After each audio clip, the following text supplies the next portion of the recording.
Summer can be a bit of a slog. For us, it's often for some reason a rather busy time, and I'm sure we're not alone. Well, you can beat the summertime sadness and the August angst and enhance your everyday with our excellent sponsor, Via Hemp. This is a company that crafts award-winning premium THC and THC-free gummies. Each of these gummies is especially designed to cultivate a specific mood.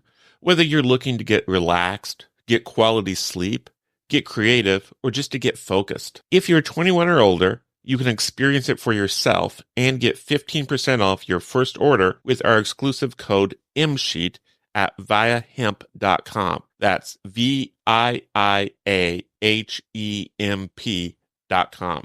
I personally enjoyed their grapefruit flow state gummies. This CBG and CBD powerhouse really helped me tap into my productivity. Like, we have had an extremely busy summer, and I feel flow state got me over the finish line a few times when I was editing multiple episodes a day, digging through documents, and knocking out a bunch of interviews. Via Hemp does not require a medical card, and it ships legally to all 50 states. It's also affordable, and even more so for Murder Sheet listeners who get a special deal. If you're 21 and older, head to viahemp.com and use code MSheet to receive 15% off. That's VIIAHEMP.com and use code MSheet at checkout. After you purchase, they ask you where you heard about them. Please support our show and tell them we sent you. Enhance your everyday with Via. Okay, it's time to commit. 2024 is the year for prioritizing yourself. Begin your new smile journey with Byte, and you could start seeing results in just 2 to 3 weeks. Just order your at-home impression kit today for only $14.95 at Byte.com. Byte clear liners are doctor-directed and delivered to your door. Treatment costs thousands less than braces, plus they offer financing options, accept eligible insurance, and you could pay with your HSA, FSA. Get 80% off your impression kit when you use code WONDERY at Byte.com. That's BYTE.com. Start your confidence journey today with Byte. This episode is sponsored by AutoTrader. Credit scores, down payments, interest rates. Car buying can be a numbers game, but you don't have to be a math expert to get the keys to your dream car. Just use Kelley Blue Book My Wallet on AutoTrader. Crunch your numbers and get your personalized results so you know exactly how much you'll pay each month for your car. It's like having a magic wand for your wallet. Presto! The car you've been wanting is now within reach. So hit the road and leave your calculator at home. Find your next car on autotrader.com. Content warning: this episode contains discussion of murder, including the murder of children. Happy Friday, everybody. And of course, the weekend means another episode of the Cheat Sheet. Yes. So let's get right to it. My name is Anya Kane. I'm a journalist. And I'm Kevin Greenlee. I'm an attorney.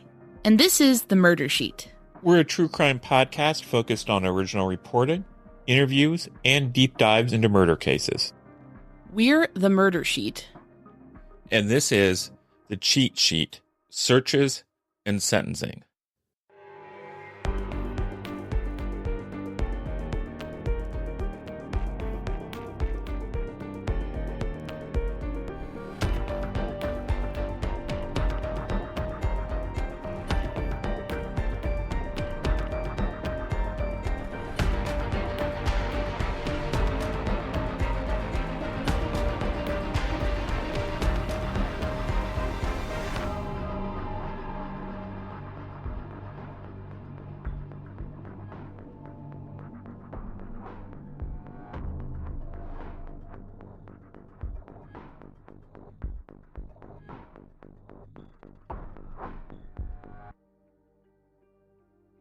So I'd like to start off this week, unless you object, as you've been known to do from time to time, with a story out of West Virginia. And the source we used for this was Fox News.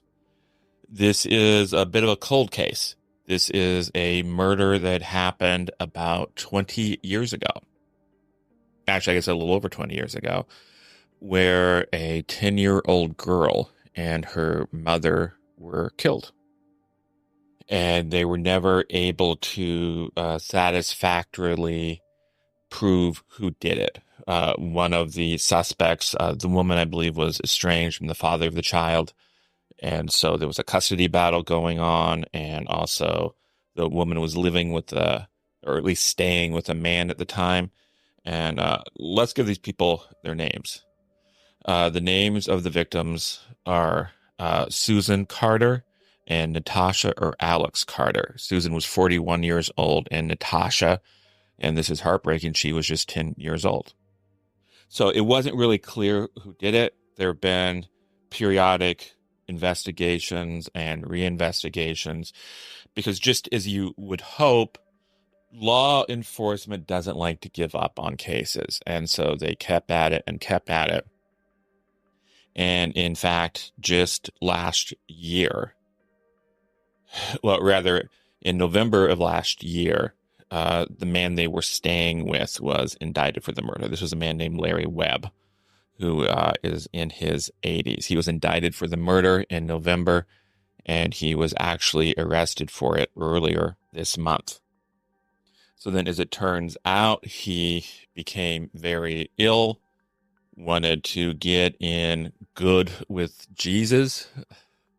And that's a phrase that comes from West Virginia State Police Chief Captain R.A. Maddy, who said that because he wanted to get in good with Jesus on Webb's deathbed, he confessed that he was responsible for the crime.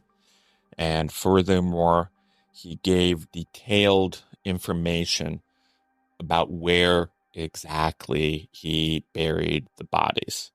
So a search was done, and it turned out that Webb was telling the truth. And they actually found the bodies of the victims on the very same day that Webb died. Wow. That is like, people often in cold cases are like, I hope we get a deathbed confession. That's sort of like the Hail Mary of cold cases when there's nothing else. And I always think, well, most people who, are ruthless enough to kill somebody are not necessarily going to be in a place where they, care enough to say anything at the end. I'm certainly glad that happened here, although, bit belated to get in good with anybody, frankly, if you're, because the circumstances that were revealed over this case are just infuriating around, why you would murder a 10-year-old and her mother. Why did he murder them? So he felt that Susan, the mother, may have been stealing money from him, and there was missing money. So he got into an argument with her and ended up shooting her and then murdered her daughter, Alex, in order to cover up the murder. And then he says he was so remorseful, he cried himself to sleep. Aww. And he was just so upset about it. What a nice guy. But I would think if you were truly remorseful and truly repentant, you would accept responsibility for what you did as soon as possible. There are crimes out there like robbing a bank or robbing a restaurant or stealing a car. Or stealing cereal. If Anya steals a box of cereal from the grocery store, as she is wont to do, if she feels remorseful, as she is wont to do, we can go to the grocery store, either return the box of cereal or give them the value of the box of cereal. So those are the sorts of We've crimes. had to do this many times locally. It's actually become a thing. Those are the sorts of crimes that can, in some measure, be undone. But a murder, of course, you can't bring someone back to life. You can't bring back this 41-year-old woman and her 10-year-old daughter. But you can make things at least a little bit better for those who cared about them. You can let them know where the bodies are so they can say goodbye. And you can tell them what happened so they don't have to wonder for the rest of their lives. And you can avoid putting them through a trial or decades of uncertainty. And he did none of these things. Yeah, he was doing it so he can avoid going to hell, basically. And you know what? The only positive glimmer in this situation is that he obviously was fearful of eternal damnation at the end of his life, which he should be, in my view. Yeah. The Natasha's father, a man named Rick Lafferty, He's quoted in this Fox News piece as saying, it's kind of a sad day, but also a happy day because I can bring my baby home. That breaks my heart. That what that man must have gone through for the past 20 or so years is just unthinkable. And to be in a custody situation where you're attempting to get custody of your child because perhaps they're not in a safe environment, which obviously they were not here, and then to be too late and have this happen, and then to not even know what happened for that long, that just makes me so sad for him and the the people who cared about Alex and Susan. It's horrific. It's a horrible story. Now, I wanted to move on to a second case. This is a case out of Houston, and our source for this was actually the AP Wire Service. And the reason I chose this case is it reminded me a little bit of a case we did earlier on Cheat Sheet. And I'm talking about a case where a man sees something at a gas station that he believes is a robbery. So thinking he's doing the right thing, he fires at the robber, killing him. And it turns out it wasn't a robbery. It was a hoax for immigration purposes. And I found that interesting because you think of people who commit murders as choosing to kill someone intentionally. And it's interesting to note and to remember that you can be charged with this most serious of crimes, even if it wasn't your intent to take a life, even if it wasn't your intent to take a particular life. In that case, he had not been charged, though, right? Like they were kind of debating on what to do with him, right? In the other Texas case, I think. I thought he was charged. Oh, okay. Sorry. Ignore me then. Yeah, it's a thing where, I think a lot of people who may not be familiar with our legal system or some of the quirks in different states, felony murder, if you're committing a felony and then somebody is killed as a result of that felony, that's one instance where I can just be trying to do a heist and people get killed, well, felony murder. But there's also other situations like what you described where there's more nuance in what a prosecutor can do in certain situations. So this is the case of a man named Tony Earls, and it involves the death of, I'm sorry to say, a 9-year-old girl named Arlene Alvarez. And so what happened in this case is that back on Valentine's Day of 2022, Earls and his wife are at an ATM to withdraw money. And at some point during that transaction, an unidentified robber appears. He's armed, and he takes $20 from them. He robs them, and he flees. And so at this point, Earls decides to take action. And so he fires at a truck which he believes contains the robber. He believes the robber got into this truck. At least that's his story. The robber's not in the truck. There's a family in the truck who had absolutely no connection to the crime. And including this 9-year-old girl who is shot in the head and killed.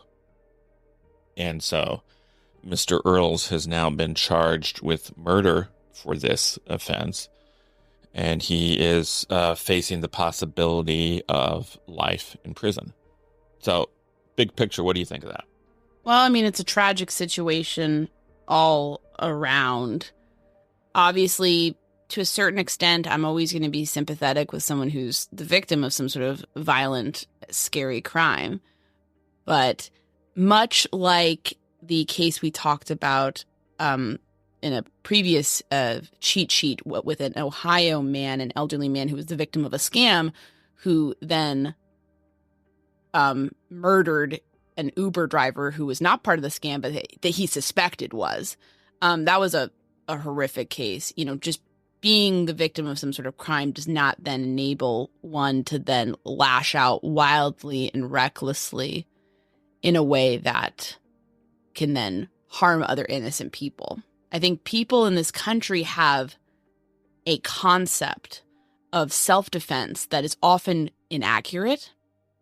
Obviously, it differs jurisdiction to jurisdiction, but basically, I think some people almost think feeling scared is enough to just do whatever you want. And we've seen again and again that that is not the standard when it comes to determining what is self-defense and what is not. And I'll say in particular, under Texas law, if you were found to have been shooting recklessly, then you lose your right to use the self-defense claim. So if I'm firing at a car, if I'm firing at a house or something indiscriminately or recklessly, I've lost the ability to claim self-defense. And I think it's also worth noting that the Harris County District Attorney, Kim Ogg, worked with a special prosecutor on this case who brought in an FBI firearms expert. And they indicated through their work and investigation that at the time of the shooting, Earls had a clear view of this truck.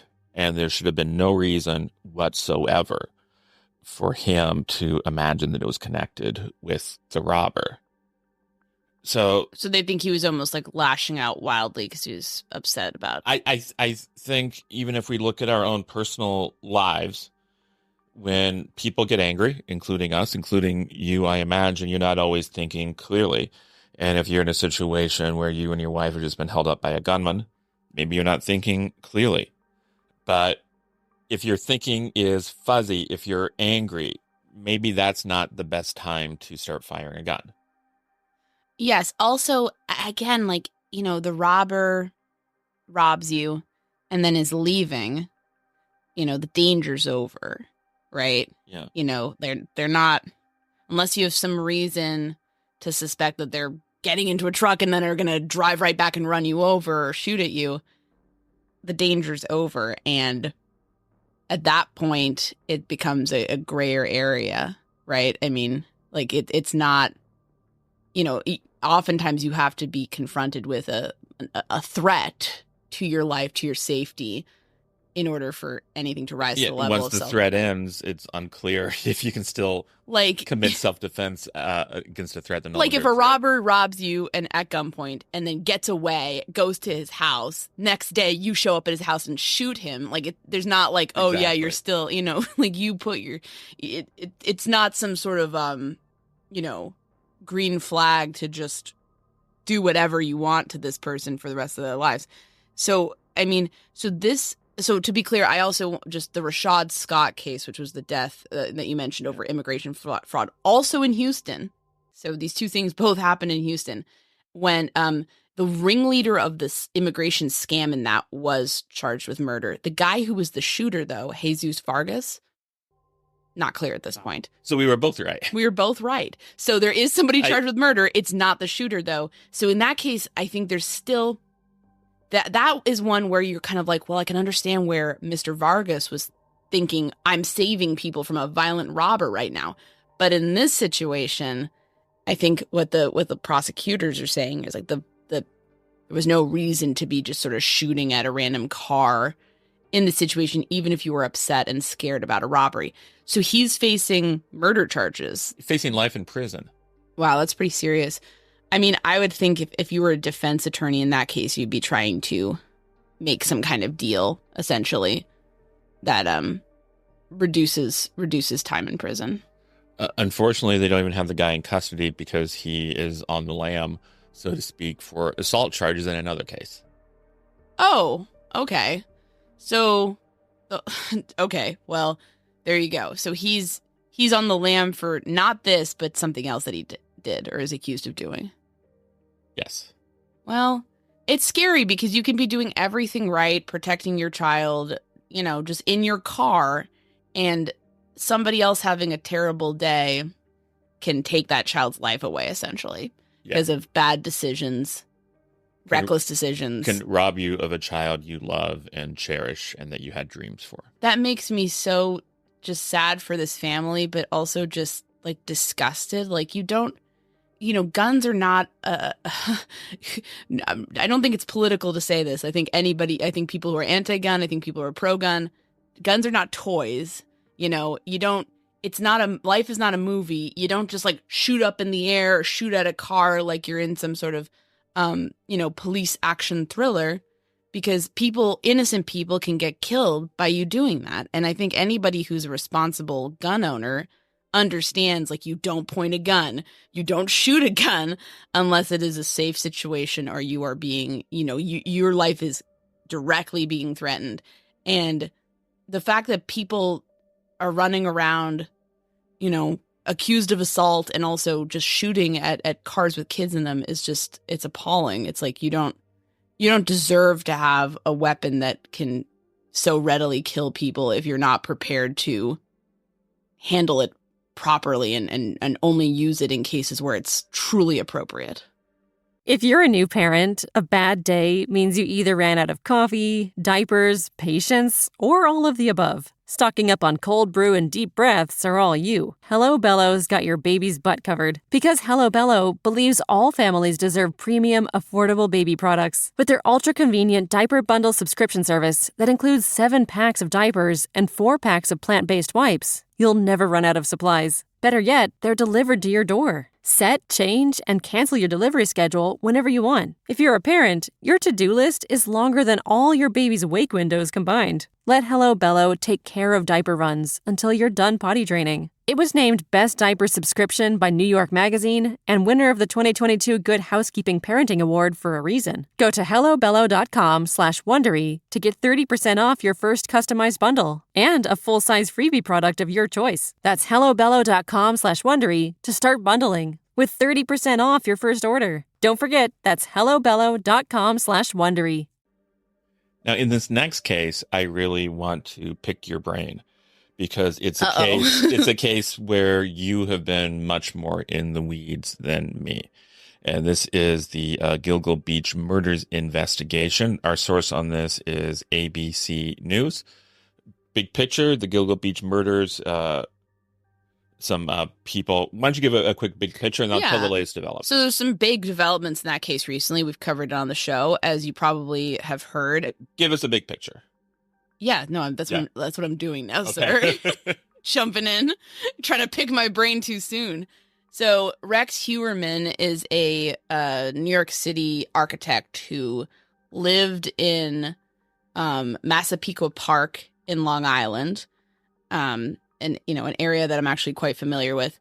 And it turned out he had some sort of DNA match that linked him to the Long Island serial killer case. The Long Island serial killer case is one of those like horrific true crime cases that lasted for years. And it's a complicated case because there are a lot of victims and some debate over how many killers. So we have the quote unquote Gilgo Beach victims, which were a number of young women who worked as sex workers and who disappeared in the kind of early-ish 2000s, and their remains were all found in Gilgo Beach, bound and wrapped in burlap. And Rex Heuermann has been charged with those cases. There are also other body parts and remains were found of other people, some of whom haven't even been identified yet. Others who have been identified through DNA, who also seem to be sex workers. So the question becomes, are all of these linked? Because the MOs seem to be somewhat altered. And even though there's like the linkage of location, possible sex work occupations, but then there's also somewhat different location and then different MOs. So I think some people wonder, did Rex Heuermann, he's accused of doing the Gilgo Beach, could he be responsible for all of these? Could there be 2 separate serial killers in operation here? We don't know. So, I mean, that's one of those things. I don't really feel like my mind is super made up yet. I think I'd have to really go even deeper into the weeds. But also like hear out what people who are proponents of both theories. I feel like I can understand. I can understand how reasonable people think both things. So it's not like I feel like there's an obvious choice there. And I would hate to just kind of like jump on one bandwagon. But yeah. As you prepare to go into the weeds, potentially, law enforcement has been going into the woods. they have been doing a new search of a wooded area in Manorville, New York, and this search is said to be somehow connected to the Gilgo Beach murders investigation. So do you have, obviously we don't know any more than that, but do you have any speculation as to what they might be looking for or what might be going on here? That's a great question. I think it's interesting that this is happening as they're getting ready for, I assume trial at some point in the case of Rex Heuermann. So that alone almost gives the impression that they have something based on that. And that's interesting. Now, as far as the location, Manorville is a town in Suffolk County. So I know that was one of the places where remains of a woman named Jessica Taylor were found. And they were found in, I believe it was like 2003. So like pieces of her body were found there. And in addition to that, Manorville is also the location where partial remains of a woman named Valerie Mack were found. So those are both Manorville cases. And so we're kind of seeing like a connection there through Manorville. Now, let's also add another Manorville name to the list. A man named John Bitrolf was a man believed to be a serial killer. He was convicted of murdering 2 sex workers, and he also lived in Manorville. So that's just to throw, throw that into the weeds. Yeah, this is. So there seems to be a strong Manorville connection throughout this. And in fact, this is interesting, but Valerie Mack was even known as Manorville Jane Doe at one point. That's very interesting. So I don't know whether they have like an additional victim around there, or if they have, because again, unfortunately, these women were dismembered. If they're finding more evidence around that, I don't know how they would know though to look there. So that's kind of one thing that, because it's one thing when somebody like a hiker or mushroom hunter stumble upon something and then call the police. Did that happen here? Do they have some information? Is this connected to Rex Heuermann, or could this be connected to, are there 2 Long Island serial killers? I don't know. These are all questions that we'll have to kind of be on the lookout for. But Manorville this is not the first time this little Suffolk County town has popped up in this case. Let's move on to our next case. And this is an update, which frankly isn't much of an update. This comes to us from Click on Detroit. And this refers to the murder of Dr. Devon Hoover. This was a Detroit neurosurgeon who was shot several times in the head at his home. About 1 year ago, his body was found covered with a sheet in the attic of his beautiful home. And this is a man, it is fair to say, was beloved in his community. I've joined several of the Facebook groups devoted to this man and his case, and it is overwhelming the amount of love and respect and affection this man inspired. And moreover, in addition to his friends and family who loved and valued and cherished him, he was a gifted doctor. And so through the course of his work, he really improved the quality of life for many, many people who remain very grateful to him for that. So there are a number of people who care deeply about this man and who very much want there to be justice in his case. And what is interesting is, you may or may not recall, last winter, I believe it was November, when it was the chief of police in Detroit said, we expect an arrest in this case soon. And I believe he even went so far as to say that the arrest would come before the first snowfalls. And that was, as I say, last winter. Snow has fallen. Snow has melted. There's been no arrest. And the good people at Click on Detroit asked for updates from law enforcement, and the indication as well, we're still working on it.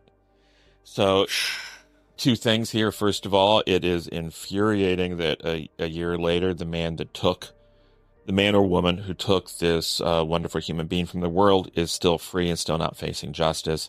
And number two, it is infuriating that law enforcement has given false hope to the family and friends of Dr. Hoover and wrote checks and made promises they did not keep. Yeah, this is like a PR fail on like a pretty massive level. You don't do the Babe Ruth point the baseball bat and then strike out. You have to be pretty confident to make that work. To make some sort of prediction like that. Like, you have to be, I guess maybe confident is the wrong word. I think you should be certain before you come out and put yourself out on a limb like that. Because you know what? When that happens, the public, understandably, loses confidence in the police, loses confidence in their ability to kind of grasp a case. We've seen situations in the Delphi murders case where statements made early on have come back to haunt investigators because, maybe it was just meant sort of offhandedly or off the cuff in response to media questions, but people cling to it. And then they say, years later, if it hasn't been solved, they say, but what about this? And I think it's really, really important to only do this when you're certain that something is going to indeed happen. It's better to just be kind of quiet and let it play out otherwise. And I know it's stressful if you're an investigator and you're under public pressure. Yes. To solve a case, and you probably can make a lot of that public pressure go away, at least temporarily, by making a promise like that. But the thing is, in the long term, it'll come back to haunt you. People may have backed away from law enforcement after that promise was made, but now that promise has not been kept, they are going to redouble their efforts to pressure law enforcement on this. This is not a man whose murder is going to be forgotten. And I'm going to just say this, I don't feel like the police official who made this statement in this case was lying or being, obfuscating, or I think the more innocent explanation is he felt fairly certain that they would wrap it up and just basically spoke according to that feeling. But I think you have to be more certain than just have a vibe that you're going to solve it or kind of a good hope that you're going to solve it. I think you have to be we have a game plan to arrest somebody in a few weeks or now. I think that's when you start saying things. And if you even say things maybe let the work do the talking. I think that's ultimately it's intimidating to be up against a hungry media hungry for information, but that is part of the job. And sometimes it's best to just let that play out. And, you just don't do this. I want to quickly cover another case before we wrap up for this week. This is a case out of Los Angeles, and we got it from abc7.com. And I guess one of the reasons why I wanted to highlight this case is to, again, make the point that you really need lawyers. You really need to talk to lawyers and get their perspectives on things if you're dealing with the criminal justice system. And one of the reasons for that is there are all sorts of secret languages and codes that a lay person will have no reason to fully understand. And so a lay person may look at something and say, oh, this looks pretty good. And then a lawyer can look at it and say, well, actually, even though it says zig, it actually means zag. And so people can find themselves feeling tricked if they don't get that expert input relatively early on. And there's a good example of this in this case. This is the case involving a 61-year-old woman named Nancy Jackson killed a man and his elderly parents. So she committed a triple murder. And she pled out, and she pled for a deal that would put her behind bars for 75 years to life. and the family is saying, we're not happy with this sentence. It's not good enough. And so maybe your first reaction to this is, a 61-year-old woman getting a 75-year sentence, that's pretty good. That's because a life sentence. That's basically a life sentence. But it's not as good as you think because it turns out there's an elder statute in California. And this means if you're over 50 years old and you served 20 continuous years in prison, you can come up for parole. And so that means even though it says on the books this is a 75-year sentence, for all intents and purposes, it's actually a 20-year sentence. And so she's only serving 20 years for 3 murders. And so the family says, no, it should be life without parole, and that would keep her in there forever. And I just think that's interesting because you look at it, you say, 75 years. Yeah, what are they complaining about? Yeah. 75 years doesn't mean 75 years. It means, in this case, 20 years. Yeah, that's incredibly frustrating, I think, for victims' families when there is that curveball that is not necessarily apparent at first and then becomes highly relevant when it comes to parole. Throughout history, you've always seen cases like that where people are getting paroled, people are getting released, and then it's like, wait, after they did that, even though they got that sentence, and it's often something like that. I guess one question is, I feel like even if the family of the victims had a lawyer, they wouldn't have been able to change this much because that's the law on the books, and that's on the books. Well, the plea deal could have been for life without parole. Right. Also, I think it's important for a prosecutor's office to set expectations properly and say, here's what will happen. I think when families feel blindsided and the prosecutor is not necessarily, talking with them through what everything means, then you do get situations where there's understandable frustration. I'm not saying this is what happened here. I'm not saying this is what happened in Detroit. But I think it's fair to say that in a number of different organizations, if there's some sort of a crisis, the temptation is to come up with a short-term solution which takes care of it immediately. And if you're able to tell people, there's an arrest coming in a couple of months, don't worry. Or look, 75-year sentence, huh? Then you just take that and move on and just hope people forget about it. Right. And no one wants to be the bearer of bad news. Nobody wants to come in and say, okay, we're going for 75. Here's why. Here's why we think that's a better option than life without parole. And but it will probably only be 20 years. Nobody wants to explain that because then you get yelled at. Or you don't even get yelled at. Maybe people are just unhappy. But I think it's better to have that up front and hear people out and explain why you feel you need to do it that way. Because maybe there's a good reason. I don't know. But then to kind of leave people to almost figure that out on their own. I'm not saying that even happened here. Maybe it was explained. I'm not going to, I'm not in the minds of this prosecutor or these families. This family, rather. Well, in the article that was our source, it turns out that one of the family members of the victims is a deputy district attorney. And so he's the one that's explaining what all this stuff means. Oh, no. So it's not clear to me if there wasn't a family member who was a district attorney. They would even know that. They probably wouldn't. Yeah. We've seen cases where prosecutors' offices, where families have left thinking prosecutors' offices don't really care or that they're just kind of afterthoughts.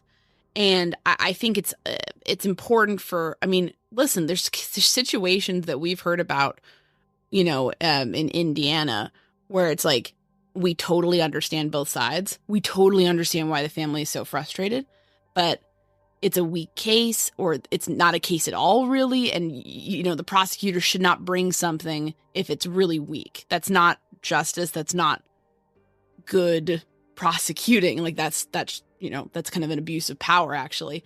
And so you can see both sides. But I think where sometimes prosecutors' offices can fall short is when they're not explaining themselves to the victims' families. I think you do need to take the time sit people down, have a conversation, and explain why this and not that, why this and not that, and take your lumps. If people don't like it, well, that's part of the job. At least you were honest. At least you were candid. I think that is better, and people will tend to have more respect for that than to spring stuff on them or make stuff sound better than it is. Very well said, as usual. Oh, thank you, Kevin. Well, unless there is some late-breaking Delphi news, I don't think we will be talking with you again until Tuesday. So we hope you all enjoy your weekends. Absolutely. Thanks, everyone. Bye. Bye. Thanks so much for listening to The Murder Sheet.